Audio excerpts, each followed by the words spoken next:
قرآن کریم میں فرمایا گیا ہے، زمین میں الگ الگ خطے پائے جاتے ہیں جو ایک دوسرے سے جڑے ہوئے ہیں۔ انگور کے باغ ہیں، کھیتیاں ہیں، کھجور کے درخت ہیں، سب کو ایک ہی پانی سیراب کرتا ہے، مگر مزے میں ہم کسی کو بہتر بنا دیتے ہیں اور کسی کو کمتر، اور اس میں عقل والوں کے لیے نشانیاں ہیں۔ دوستو، زمین کے اوپر بظاہر ہر چیز مٹی سے تخلیق ہو رہی ہے۔ گلاب اور یاسمین مٹی سے نکل رہے ہیں اور مخلوقات بھی پیدا ہو رہی ہیں۔ سینکڑوں حسیناؤں کے دل فریب پیکر بھی اسی مٹی سے ڈھالے جا رہے ہیں، لیکن تخلیق کی اصل طرز وہ ہے جو مٹی کی گہرائی میں کار فرما ہے، مٹی کو مختلف سانچوں میں ڈھال رہی ہے اور مٹی کو روح سے وابستہ کر رہی ہے۔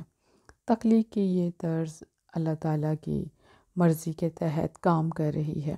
سوال یہ ہے کہ مٹی کو مختلف سانچوں میں ڈھالنے والی طرز کون سی ہے جس سے انواع و اقسام کی مخلوقات وجود میں آتی ہیں؟ یہ تخلیقی روشنی ہے جسے صوفی زبان میں ایک رنگ روشنی اور قرآن میں پانی کہتے ہیں۔ پانی دراصل وہ قوت ہے جو مٹی کے وجود میں جان ڈالتی ہے اور مردہ مٹی کو سیراب کرتی ہے۔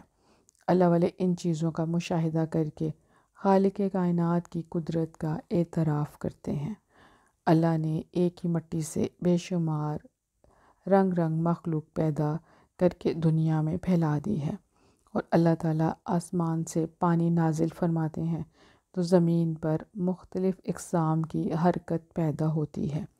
آسمان سے نازل ہونے والا پانی ایک ہے، لیکن جب پانی زمین میں داخل ہوتا ہے تو مختلف رنگ ظاہر ہوتے ہیں۔